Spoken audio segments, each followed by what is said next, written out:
Hey, it's George Langerbeer with Silverhammer Surveillance. As a loss prevention professional, you know what really pissed me off? When people would come up to me and tell me that they didn't think a girl could do a loss prevention job. You know what? That's BS. They could, and half the time they were more badass than the dudes. So we had shoplifters say, I can't believe you busted me. I can't believe you tried to fight me. Or we'd have other LPs say, oh, that's, you hired her? Well, that's stupid. Because I promise you the person that said that, the woman was probably more badass than they were. Also the same thing with girls that tried to come into the job. They were scared because they thought it was a dude's thing. No, that's BS. So today we're going to talk about that with this lovely person next to me. And that's what this video is going to be all about. Here we go.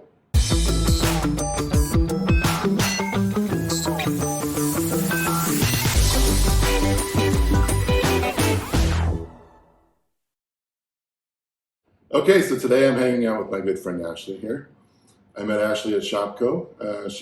She was our front-end supervisor when she was hired. And then she was over our service desk and our cashiers and everything. And during that time, when I would bust people, when I caught a female, we had to have a female witness. And she was one of my star witnesses. I had several ladies that were awesome in the witness gig. And she was definitely one of them. She saw a lot of action and a lot of crazy stuff in the store we worked at. We worked in Council Bluffs Iowa at ShopKo. And it was a crazy place, as you'd see in some of our other stories.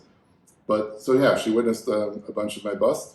And then when I left ShopKo to start Silverhammer Surveillance, she took my job, which I was very proud and was happy that somebody took it that I knew and trusted.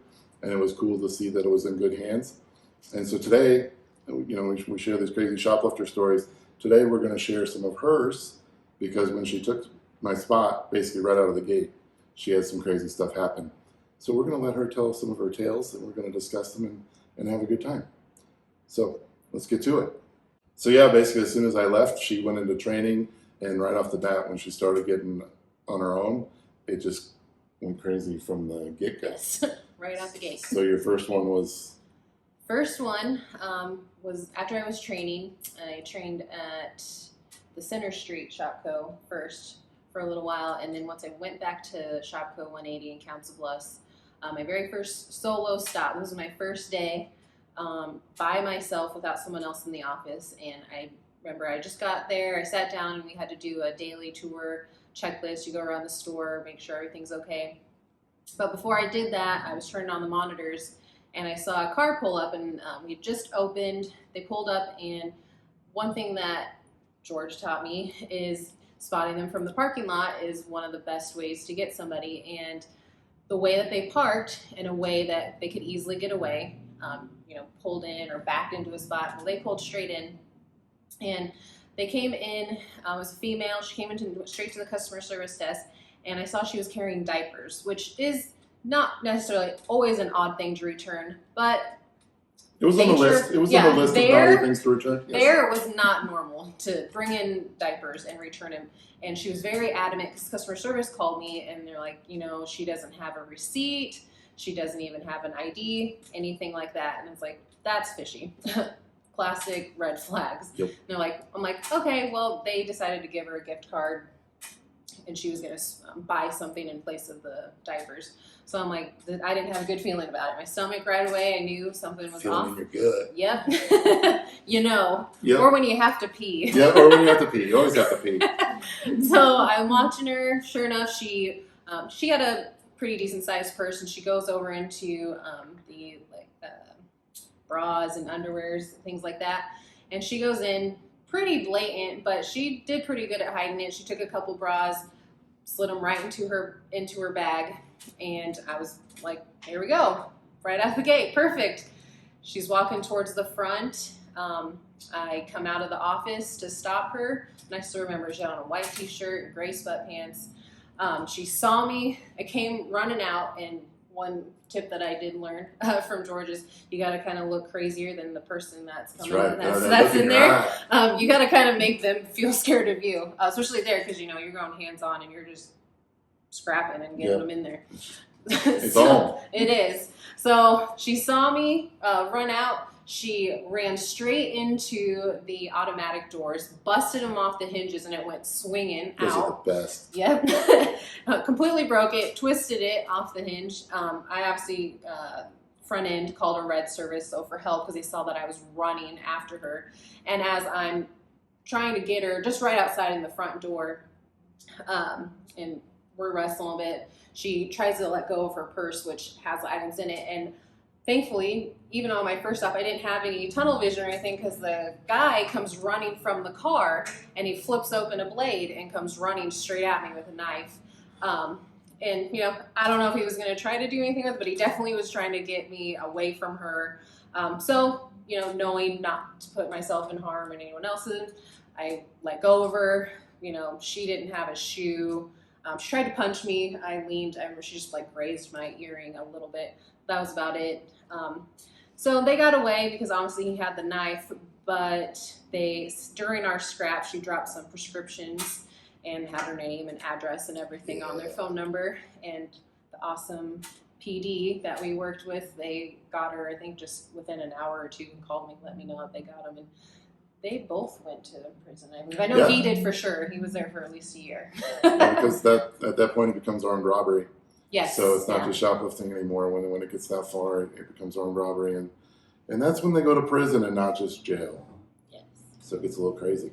But that was my very first one, and I mean.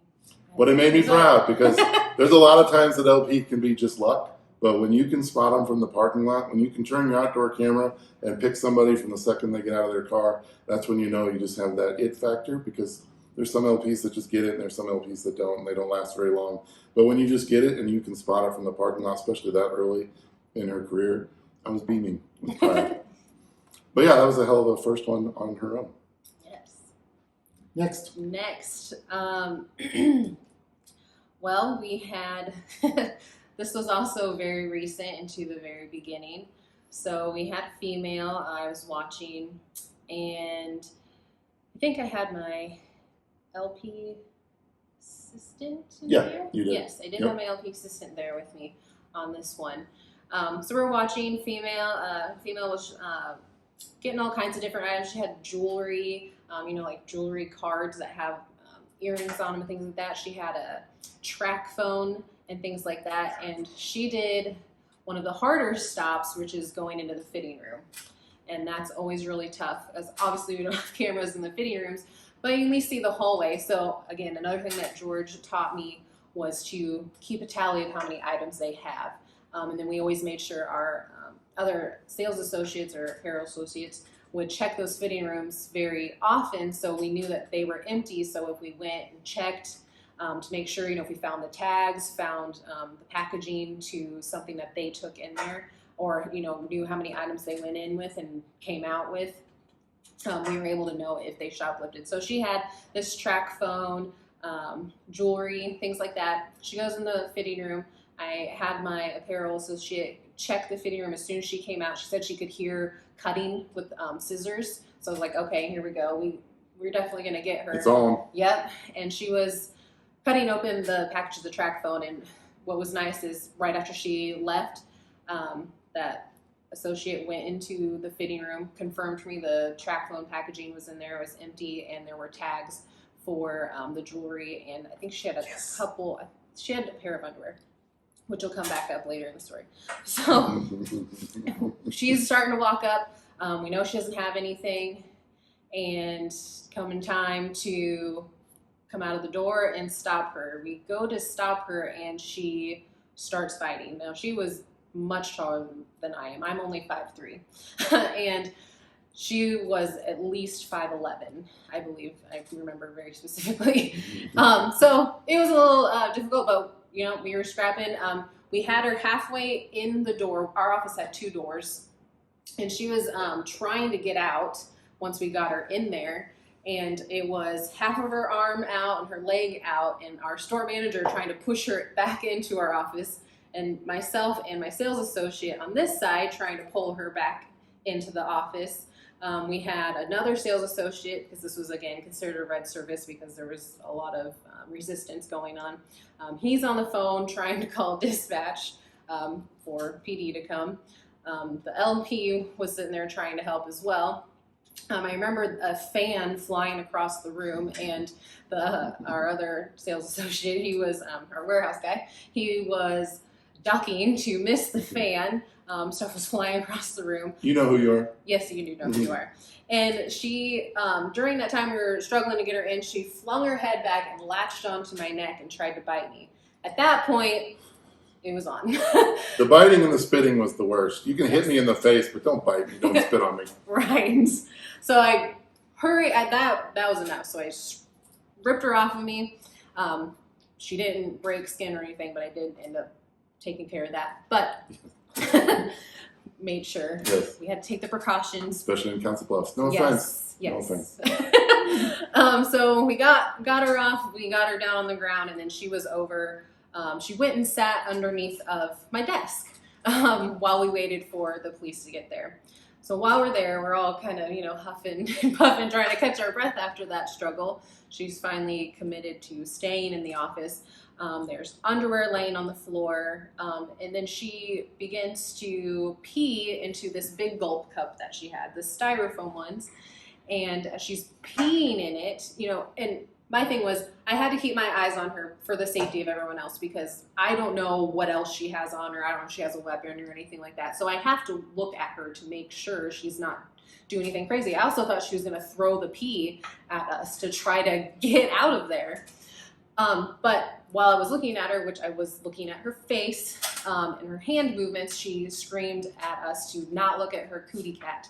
And that was very interesting. And I told her, I'm like, I assure you I am not. But while she was peeing in that styrofoam cup, she crushed it, and then it went everywhere all over our floor. So we had to have floor shampooed afterwards. That was very interesting. Yeah, that one definitely memorable. I'm just sorry I missed all this. It just sucks. Yeah, you were there. I wasn't there for that. That was another good one. All right, so then another crazy situation that's kind of affected both of us in that Council Bluffs store. Behind the store, there was these storm drains, and it turns out that there was drug activity going on. There were like storm drain dwellers, and there was a guy that came upon them. Yep, the street cleaner. He cleaned, would pick up the trash in the parking lot every morning. And these people came out of the drains and scared the crap out of them. Yeah, he was cleaning the parking lot, and then this one person just came out of the storm drain and crawled out and just ran, scared the piss out of this guy. He comes running to the store, freaking out, have no idea what was going on. And yeah, they were our dwellers. Was Council Bluffs, Iowa. And if you look at our previous videos, I did a video from Council Bluffs, and I was in the back of the store, and I talked about the gateway from hell, which was a fence that went to a trailer park back there. I can't believe I didn't mention the storm drain dwellers, because it was right there by the gateway to hell. So I guess there was even more the gateway to hell, because it was actually underground. But it's crazy. So it was some sort of drug drop-off, pickup type situation. But yeah, there were people actually coming out of the storm drains and scared the piss out of this poor guy, which is crazy. Yes. All right. Next.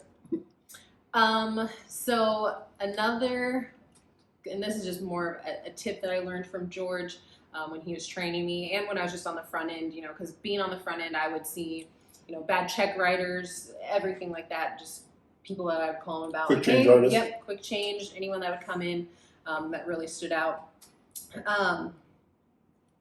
Getting them from the parking lot, again, is a super awesome way to catch somebody, because one, you don't have that whole, well, do I have selection, everything like that. You've got them right straight from the parking lot. You know what they walked in with. You don't have to question anything. And one of the times, I already scanned the floor. I didn't have anyone that was promising, no one that got me hooked, as we call it, hunting, things like that. And he pulled in. I see him get out of his car, and he opens up his trunk, and he takes off his shoes, and he puts them in his trunk and takes out these really dingy, I could see it from the camera, how dirty they were. It's like, here we go, he's going to come in and steal shoes, because they always would put them on, and then they would run with them. I swear, anybody that came in there, they always ran. It was just a funny thing, because I got my new shoes, I'm going to run. Yep, every time, it never failed. Yeah, and if you look at another one of my videos, there's a story about the guy that tried to basically kill me over shoes. The shoe stuff was always crazy. And just for the people that look at this as LP training, because I know a lot of you have told me in the comments and on Facebook and such that this kind of good training videos, but man, first thing you do is look at their shoes. If they've got dirty shoes on when they walk in that store and you sell shoes, Yep. especially the good stuff, Adidas, Nike, that kind of thing, look at the shoes, look at the shoes. Always. But yeah, another tip, LP 101. All right, next story. All right, next story. So this one plays into Gateway to Hell because this lovely little group of kids came in. They parked their bicycles on the side of the building, and I remember seeing them come in. There's a couple older kids. They seemed a little bit more like they were teenagers, and there was one little really tiny guy, and he didn't have his shirt on or anything, and they were in there walking around looking at electronics. They selected some headphones, and then they gave them to the younger kid. But then the two older kids, they left. They just left him in the store. They left, and they took off on their bicycles. And they went to the back and through that little gate that went to the trailer park, unfortunately. And so I'm like, you know, as much as it sucks to stop little kids, watching him, I knew that he was going to steal this. And sure enough, he takes them out, puts them in his pocket, ditches the packaging. We go out, and obviously he wasn't very, you know, he was scared from the second I opened the door. Poor little guy. Yeah, poor little guy. He was tiny. He was, I think, 8 years old, 8 or 9. And there's a legal age of intent where under a certain age you can't do anything. And, and after I didn't call the cops. Yeah, a certain age you don't call the police, and we just pursue it with our civil restitution. But anyway. Yep. Yeah. Yep. So we got him over there. Got him in the office. And he sat down, and I noticed he's breathing really hard. He's freaking out, and you know, I'm like, hey man, why'd you do this? Like, you know, and he knew we were going to call his parents, and they were going to, you know, come get him or anything. We weren't going to call the cops or anything. But he started to freak out. He started crying, and he's like, well, those two guys I was with, they're the ones that told me to do it, and they tell me to do everything, and they, you know, they make a list, and they tell me what to come over and get from these stores, you know, so they have ringleaders over there, like 11, little 12, kingpins. 13, Yeah. and they make lists, and they have these younger kids go in and steal everything for him. Well, he was getting so angry about it. I'm like, well, you know, and I was explaining, especially when you have children come, we try to explain why it's bad to steal, why you shouldn't steal, why long term it's not a good decision to make, and, you know, make this first time be your last. And, you know, I'm explaining, you know, like, this is what could happen if you continue doing this. And he started to huff and puff, and he was getting mad, and he like sat back in his chair, and he started flexing his muscles, and he was like, oh, I wish I could just turn into the Hulk, and I would go over there, and I would just beat him for making me do this. And I felt so bad for him because he was the cutest little thing. But he really wanted to turn the Hulk, and he was trying. He was like flexing and shaking so hard, thinking he was truly going to turn into the Hulk, and poor thing. Poor little guy. Yeah, kids are the worst, but it was they were the ones that you could actually change their life. Mm-hmm. Older people didn't care. They did it for a challenge where they were going to come back the next day and steal. You didn't know. Yeah. But the little kids, you could actually get them from the get-go. So it sucked to bust somebody so young, but if you could turn them around, it's still worth it. But anyway. All right, so talking about another story in Council Bluffs, and this is just one that she was involved in, and my LP that was working for me was involved in. He actually got the brunt of it, which I feel bad for him, and you know who you are. But it involves scabies. And for anybody that knows me, and if you don't know me, man, I am a germaphobe. I'm a neat freak. I do not, it was probably the wrong job to be in, but I just don't like being spit on. I don't like being bit. I thought everybody had bed bugs. I'd wear full chemical gear if I could on some of these stops, especially, again, no offense, in Council Bluffs, Iowa, but I'm sorry, it was a little crazy there. Yeah. Because, we were right off the interstate, so we were getting people that just travel up and down from everywhere that would steal there. But yeah, so this person that we busted had scabies, and when I found out about it, I was freaking out because I was convinced that our office was never going to be the same again, and that I was never going to be the same again, and everybody in the store had scabies, and we were all going to die. And so what did I do? I went to try to wash the scabies off myself, and I went in the bathroom and tried to use hand sanitizer in places that I shouldn't have. And here's a little pro tip for you. Do not put hand sanitizer in places other than your hands, because it'll cause you to make weird sounds from the bathroom where people think you're in trouble, because it doesn't feel so good, and it gets a little crazy, and your service desk comes to check on you because they think you're in pain. He was laying on the floor. I was laying on the floor. I was nearly horrible. In tears. But I'll tell you what, I think I killed the scabies. Yeah. But then me and the poor LP, we just all had to clean that office, and it was horrible because I never thought I thought I was going to have to quit my job. I didn't think I'd ever be able to work there again. But with the proper chemicals, I can tell you that you can clean scabies. Yeah. But bus like that were just horrible because I just, rolling around in dirt. I just, my mom used to give me crap because when I was little, I made her carry me, and I would say dirt, dirt, because I didn't want to get my shoes dirty. So imagine how I'd be with scabies. But anyway, so stuff like that. Good times. Yes. Good times. Good time. All right, so these were some good stories. We're going to wrap it up. This was awesome. Again, ladies in LP, You can do it. you can do it. I mean, it's so stupid that stigma was out there. And obviously, as time progresses, hopefully that'll go away. But man, back in the day, there were girls that scared of coming in the game because they'd heard that. But I'm telling you, I trained some girls, including this one, that were so badass they could clean the floor with most dudes. And a lot of times it's just how you carry yourself. And she is a perfect example of that. She would carry herself. I mean, she would stare through your soul. And I don't care if it was 5 dudes, 3 times her size. They would think she could take them, and that's all that matters. And so, for all you ladies out there, keep kicking ass, because I'm telling you, I mean, you got the eye, you got the instincts, and a lot of times you just blow the dudes away. So, moral of the story is keep doing it, ladies. Keep doing it. Keep busting the bad guys and the bad girls. And to go with that, I just want to tell this as a little side note. This one right here, all the fights and all the crazy things I've seen, she made the greatest tackle of a shoplifter I've ever seen. So this dude is running through the store. Other LPs are chasing him, and she knows he's coming at her. And man, I don't know if you've ever watched professional wrestling, but she planted her feet, and she waited for that dude to come, and she gave this dude the best belly-to-belly suplex I've ever seen. Took that dude down, and he didn't know what hit him. She knew what hit her because she knew it was coming. And she took that dude down, and I don't know if I've ever been more proud in my life. And yeah, LP's not about the violence, and that stuff can be stupid, but when you gotta tackle somebody, you gotta tackle somebody. And to watch that tackle, man, it was like, it should be on every training video. Police department, LP, whatever it is, it was beautiful. She took that dude down, and it was awesome. So anyway, there's been some more stories. Thought it was cool that she joined us. Thank you, Ashley. Yes. We had a lot. More. Yes, there'll be more. We had a lot of fun together. She was an awesome witness, and then I'm so proud of her the way she's still kicking ass in LP. She's at another retailer now, which is a very well respected loss prevention program here, probably one of the best respected ones in this state. And then they've got stores elsewhere, also the same thing. They've got an amazing camera system. It's a cool place, and she's kicking butt there. So I'm proud of her. So anyway. Hopefully you liked this video. If you did, hit the like button, subscribe to the channel.